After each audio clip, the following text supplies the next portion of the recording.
Have you ever met somebody that seems to absolutely thrive in just chaos? Like they poke and they prod and they provoke you just to see you react? Well, then this episode is for you because today we are diving into one of the sharpest tools in my emotional survival toolkit. And that, my friends, is the gray rock method. Welcome back to the Rini Spencer Show. I am your friend and your host, Rini Spencer, and I am so thankful that you're here and that you're listening. I just want to say that every single episode that I've done so far has been inspired by something that I'm currently struggling with.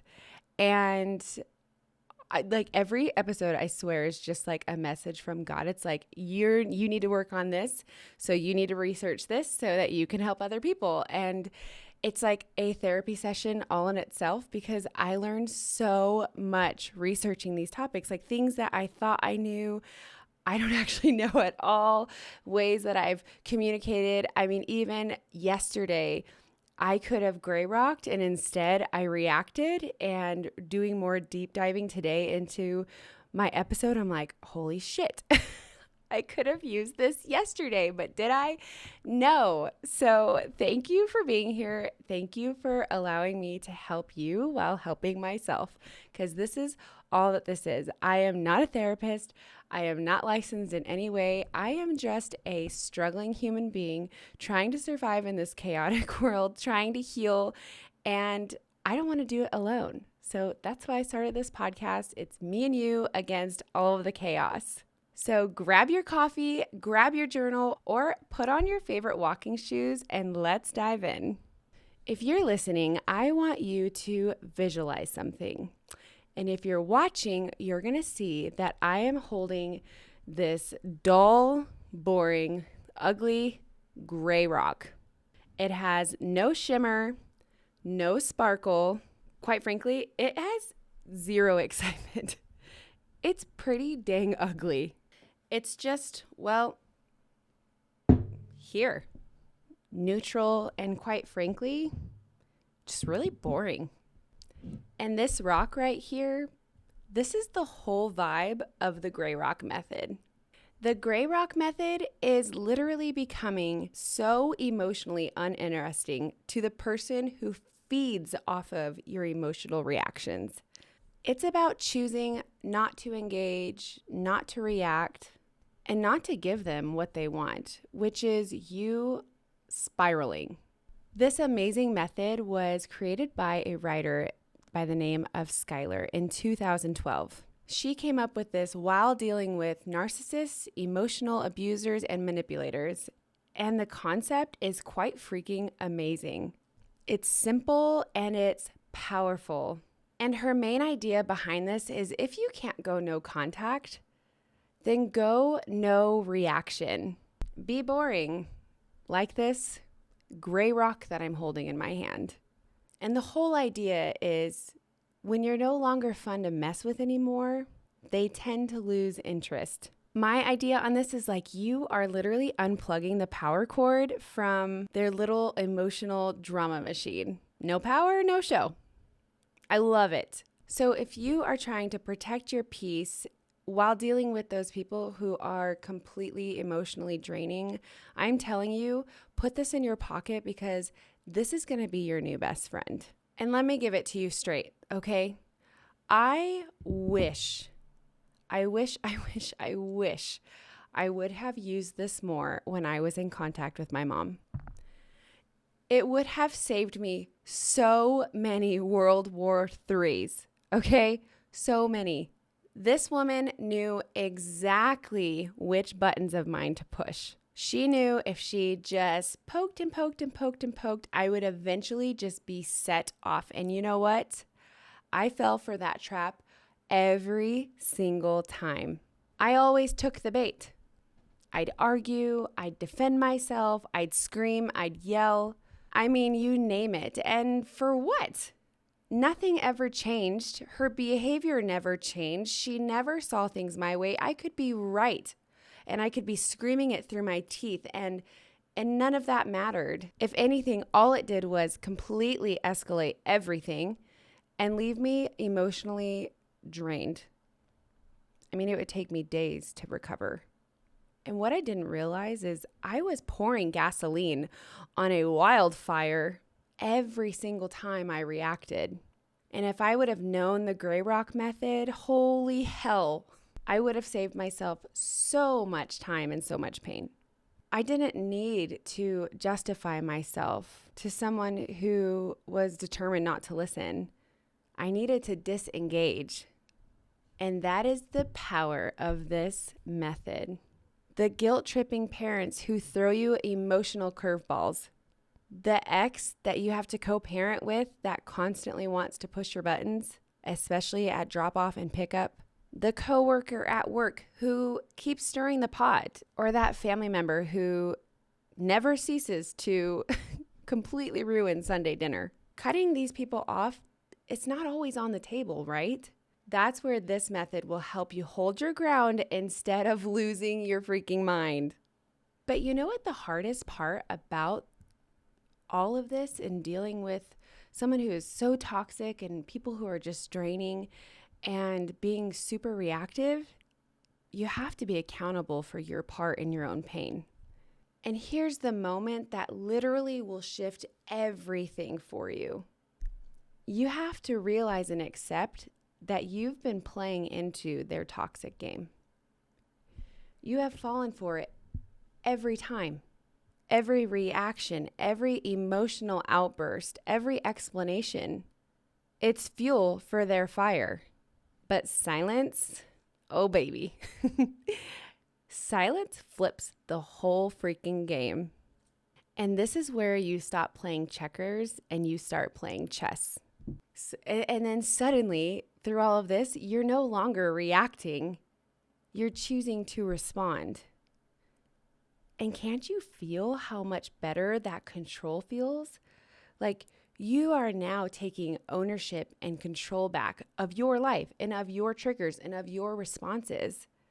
So I want you to think of this as like not being in survival mode, because that's what it feels like, right? When you have to be around these people, it's just like, I have to get through this moment. I have to get through this hour, or I have to get through this day. I just have to survive it. No. This is a strategy, okay? That's the game changer. You're the one in control. Silence is a boundary, and it's a super effective one when dealing with somebody who is narcissistic, toxic, manipulative, all of the above. So here's how you do it. Step 1, watch your tone. Keep it flat, keep it even. Imagine it like you're reading off of a grocery list. I need milk, I need eggs, I need fruit, I need vegetables. You don't want to be rude. You're just not going to feed into the drama. And what they're looking for is for you feeding the tension with your tone.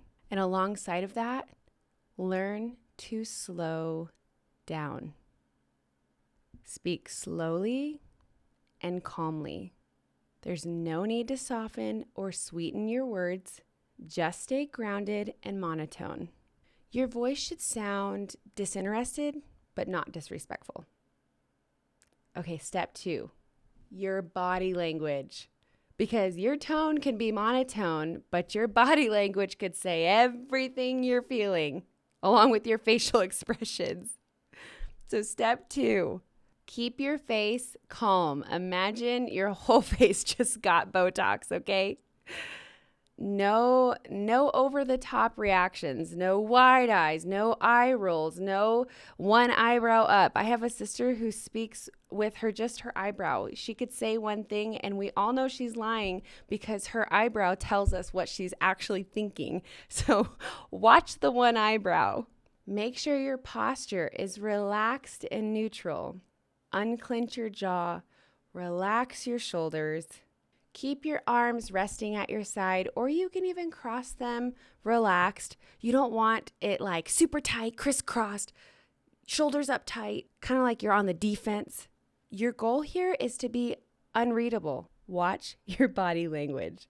Trust me, it speaks louder than you think it does. Number 3, your responses have to be single words or short phrases. When you speak, especially when setting boundaries or delivering a firm statement, I want you to pay attention on how you end that sentence. Are you ending on a high note or a low note? Meaning, does your pitch slightly drop when you're ending the sentence? What ending on a low note does is it signals confidence and finality. It's kind of telling the other person, like, I said what I said, okay? I said what I said. And on the flip side, ending on a high note can sound like you're unsure and you're asking a question, which unintentionally does invite pushback and negotiations. So listen to these phrases ending on a high note, and then I want you to listen again ending on a low note, okay? Okay. All right. I see. Thanks for letting me know. Do you see that? Kind of makes you look a little insecure and a little sarcastic. Okay, now listen, ending on a low note. Okay. All right. I see. Thanks for letting me know. Your tone is just as much a part of your boundary as the words you use. So dropping your tone at the end shows that you are grounded. Like, you're not up to play this emotional tug-of-war. And here's what you don't want to do, okay? Do not over-explain yourself. If you find yourself launching into long-winded justifications, just stop. You're literally handing them more material to manipulate you. Don't argue and don't defend yourself. They're not interested in hearing what's right. They're interested in your reaction. If they throw a passive-aggressive jab at you or even start guilt-tripping you, don't respond emotionally. Don't take the bait. That is exactly what they want. They are baiting you. If they become loud and accusatory, don't mirror them. Remember, I am not a mirror. I am a rock. And the other thing I think that a lot of us can struggle with is responding with sarcasm or even like little subtle digs. And you may think that these like little under the breath insults are harmless, but you're just sucking yourself right back into the drama. So you got to keep it dry, keep it neutral, keep it brief, and keep it freaking boring. So imagine your mom calls you and she's like, if you cared so much, you would call more. And the old you would want to respond something super defensive. Like, that's not even fair. Do you know how busy I am? I'm a mom of 3. I have a husband and I have okay, stop. All I want you to say is, I hear you. That's it. Nothing else. I hear you. And then get the frick off the phone, because that's not worth your time. Here's another example. Imagine the person that you have to co-parent with is twisting your words or the situation. Your old you is going to want to respond, that's not even what I said. Why are you twisting the situation? New you is going to say, okay. Power in the silence, baby. Power in the silence. Or how about a boss comes, slams a stack of papers on your desk and is like, I thought I told you to do this last week. Your first reaction is going to be like, what the hell? I already did that. I already have it handled and taken care of. Did you not read your email? Knew you? Not going to respond that way. All you're going to say is, understood. That's it. Don't fuel them. Don't give in. Or a friend of yours that's kind of passive aggressive makes a comparison kind of joke that's not even a joke, that we all know it's an insult, and your first reaction is going to be like, why would you even say that? First of all, this is what happened to me yesterday. Remember I told you I could have used this gray rock method yesterday? Well, this is exactly what I should have done. But instead I said, why would you even say that? That was so rude. Nope. New me is going to respond by saying, all right. All right. Learning together, baby. Learning together. And with all of this, you have to just leave it there. That right there, the one word response, ending on a low note, keeping your body language neutral and dry, that is the method right there working. But I also want to talk about something super important, because while the gray rock method is quite literally just amazing for most situations in our life, there's a time for when it works and there's a time for when it doesn't. And while it's so powerful, it is not a one-size-fits-all tool. It's most effective when the other person's power comes from your reaction.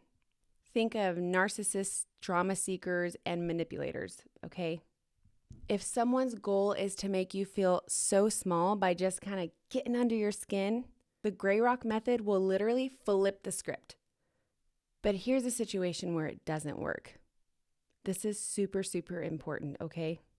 The gray rock method is not the method to use if you are dealing with somebody who is physically dangerous. And I say this with all seriousness, okay? The gray rock method will likely escalate their behavior. Going silent in sometimes these type of situations will be seen as manipulation to a physical abuser. This can actually provoke more aggression. Your safety always comes first. This method should never, ever, ever replace seeking help, going to therapy, or creating the distance that's needed. Another area that gray rocking doesn't work long-term is in a long-term toxic relationship. While, yes, I wish I could have used this when I did have interactions with my mom, honestly, the end result would have been the same. I would have eventually had to cut her off because people like her will double down and continue to make your life worse and worse and worse. So for situations like me having to cut her off, this would have been a really great stepping stone to a bigger boundary like no contact or even low contact. So I want you to know, like the gray rock method, it's not a one size fits all, okay? But it can be so powerful in situations like think of two co-parents going to drop off and one is super toxic and likes to just say the meanest things and get under your skin and look for the argument and pull their phone out to record you, and they thrive on reactive abuse. And so it's time for you to drop off your kids. You're dreading meeting up at this place. You know it's going to be a battle. You know you're going to be triggered. This is a perfect example of where the gray rock method comes in. They are going to bait you for an argument and you are going to drop off your kids. All you're going to say is, I'll see them on Sunday, or whatever day it is that you see them. I will see them on Sunday. Give your babies a hug and a kiss goodbye. Get in your car and leave. In these type of situations, you are going to avoid the emotional spiral and you're going to stay in control. And lastly, another huge caution with using the gray rock method is gray rocking can feel powerful, right? Like you've lived your whole life without control and now you have it. But used the wrong way, it can actually be emotionally abusive. If you're using this method to actually punish somebody, you're giving them the silent treatment and you're withholding connection in your relationship. This is not the gray rock method. This is stonewalling. And that is emotional abuse. The people who love us and treat us with care, they deserve your emotional presence. They don't deserve short and dismissive answers. And they sure don't deserve to be shut out and be given the cold shoulder just because they've made a mistake and you're frustrated. You cannot use this method as a weapon. And I just want to say, I know firsthand what it feels like to be completely shut out emotionally. And maybe that's why I feel so passionate about you not misunderstanding the difference between stonewalling and gray rocking, because it's like standing out in the freezing cold, watching somebody in a warm, cozy house shut the door and not even look back. You end up questioning your worth, the reality, why you can't be seen and understood or even loved. And that type of silence, it doesn't just hurt, it lingers for a long time. Gray rocking should never be used to punish or to control or even silence somebody who genuinely cares for us. And if we're not careful, we can end up becoming the very thing that we're trying to protect ourselves from. So let's be super intentional and make sure that we're only using the gray rock theory for toxic people. We don't want to create a wall between us and the people that we love. Okay, now that we got that out of the way, let's talk support moves, right? You also need to prepare yourself for an exit strategy just in case things go sideways. Remember, we're playing chess, not checkers. I want you to start with clear and confident statements like, I'm not available for this conversation. If this continues, I'm going to have to step away. I'm leaving now. When it can be more respectful, we can have a conversation. And the message that they're sending is, I'm not going to freaking participate in this chaos.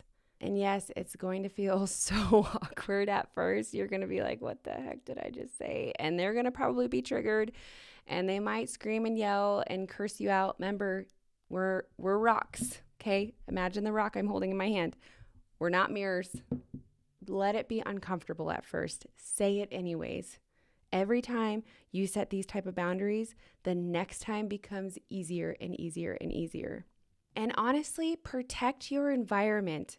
Okay, this is your sacred space. Your home is your sacred space. If this person makes you feel unsafe or even heavy inside, don't let them in.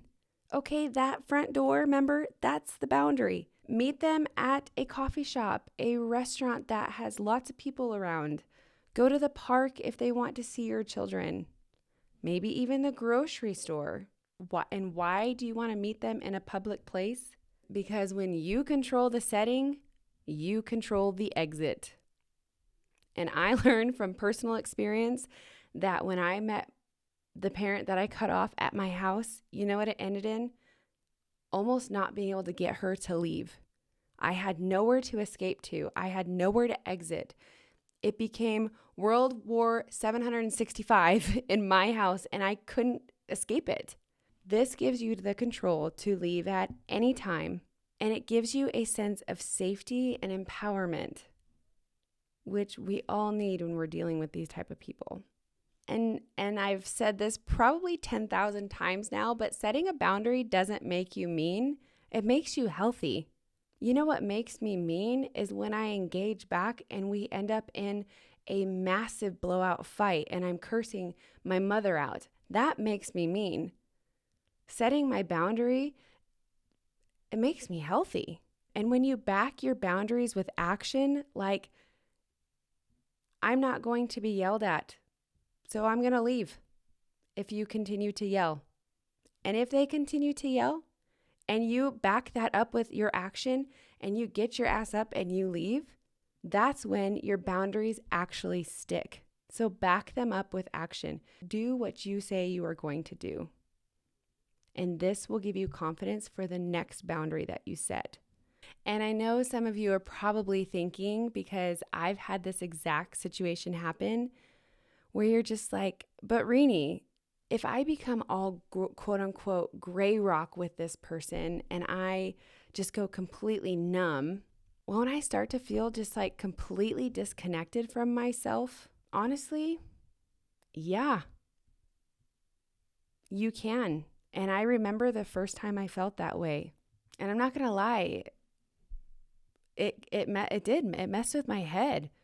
I had to be around somebody who constantly poked with my peace And I somehow had to manage to stay cool, collected, become melancholy, and appear to be completely unbothered on the outside. It was honestly like I had to put on like this emotional armor that completely numbed everything. And not just the moments that I was with them, but after. I mean, it's like you leave this person and you're just like, oh my gosh, you carry that into it. So for me, it kind of just felt like slowly everything on the inside was just kind of disappearing. And I wasn't really angry anymore because I've learned to manage my expectations and set healthy boundaries and do their gray rock method. But I struggle to feel joyful and happy. And what I had to learn is, and what I'm still learning, because honestly, this is something I struggle with still to this day. Almost every single day I struggle with this, is the gray rock method. While yes, it's like an emotional armor, but it's not designed to be worn 24/7. And if you leave it on too long, you will feel disconnected, muted, and probably like hollow inside. That's at least how I felt. So the goal here is not to become emotionless, right? You're just choosing not to waste your energy on people who want to drain it. That's a big difference. And when I was first trying this out, I would go from being like, yeah, I'm empowered and I'm unbothered and this is great, to feeling like super melancholy. And that's when I realized I needed to consciously make space and prioritize space for joy again. And let me tell you, my number one love language is quality time. My cup is so full when I get to spend time with people that I love. It is just the joy of my life to be surrounded by people that care about me and that I care about. And so one of the most powerful ways that I fill my cup after interactions like this is surrounding myself with people who love, understand, and want to see me. And if your love language is quality time also, it can feel so isolating being around people who are just determined to misunderstand you. So after these difficult interactions, you know what? My very first thing I do is call my trusted friends. I'm not even kidding you. They're my first freaking phone calls. They make me feel so validated and so heard. I can express my feelings freely. We laugh, we cry. And honestly, I feel like I can just like put my guard down again. It's like drinking that tall, ice cold water on the hottest day of the year. It's like instant relief. I'm not even kidding you. I call it my antidote of my emotional hangover. And it's not just about socializing, right? You don't want to go around and be around a bunch of other people who also emotionally drain you and your just social battery is depleted. It's about real connections.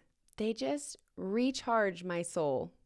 So you can do things like journal your heart away. If you're not one to want to pick up the phone and call somebody, my poor friends are my freaking journals. I'm so sorry. But journal your heart away, or put some lively music on and dance your soul out. Or even get out in nature and take a walk. This is not my number one go-to, okay? You nature crazies out there, why you guys love the bugs and the bees and the bears and the moose and all the scary freaking things in the wilderness, I have no idea, but so many of you find so much peace in it. So go out and take a stroll. Go sit by a lake or the ocean or a pond, the river. I don't know. I'm not into nature, but find some way to replenish your soul through nature. Or if you're into art, create something, draw, paint, sew. Find some creative outlet that brings you joy again. And one thing that I have not done yet, which I'm going to do after today, is write down your wins. My mentor and friend tells me this all the time. Like if I get a compliment or if I've done something great or I get a great review, he's like, did you write it down? Did you write down this for when you're feeling low? Because you can always go back to that journal and you could read through all of your wins. And I have not, he's been telling me, okay, guys, for 3 years now to write down my wins, and I have not done it. And you forget your wins. When you're in the thick of the chaos, you forget your wins. So if you have something that you can go and pick up and read through, and it can, I imagine, right? I imagine, because I haven't done it yet, that it can replenish your soul. And I'm going to start doing it. I promise today, me and you, we're going to start doing this. We're going to write down our wins. So it's all about balance, right? Protect your peace with the gray rock method, but don't forget to come back to your own light. You are allowed to feel happy. You are allowed to feel joy. You're allowed to live and to laugh. And I just have to say love now because it's so cliched, live, laugh, love. But you're allowed to do all of those things. You're not just this damn ugly, boring gray rock, okay? You're a freaking sunbeam, okay? You're only this damn ugly gray rock when you're around toxic people. They don't get to have your sunbeam. So when you catch yourself in this cycle of self-doubt and just feeling like hollow inside, and you feel the need to explain yourself and defend yourself, I want you to say these affirmations. Put them on your phone screen. Put them in the back of your phone case so you can see it. Write it on your mirror. Put it on your dash of your car. I want you to read these affirmations to yourself. Number 1, their confusion about who I am is not my responsibility to clear up. Number 2, I am not obligated whatsoever to prove my worth to somebody who's already decided not to see it. I release the need to feel understood by those who are committed to misunderstanding me. I don't chase validation. I anchor myself in truth. If I wouldn't go to them for advice, I sure as hell won't go to them for acceptance. This one is huge for me. My growth, it's not up for debate. So say these things out loud, whatever you need to do to remind yourself that protecting your peace is not selfish. And yeah, it might feel so uncomfortable at first, but it's so worth it. So what I want you to do, which I can't do with this big old rock that I'm holding in my hand, but what I want you to do is I want you to go out and I want you to find a small gray rock. And whenever you're around this person, I want you to take that little gray rock with you and put it in your pocket and hold on to it if you need to while you're with them as a reminder that you don't have to participate in the chaos. You don't have to mirror their dysfunction. You have the power to control your reaction. You have the power to respond in how you choose to respond. And you can keep it boring and simple and quite literally uninteresting, just like the gray rock. If you found this episode helpful today, please don't forget to press the subscribe button and share this with somebody who needs to hear it. You were not meant to live in chaos. You were meant to be that sun ray and to outshine it. And remember, you and I, we're not broken. We're becoming. I'm your host and your friend, Rini Spencer, and I will see you in the next episode. I love you guys.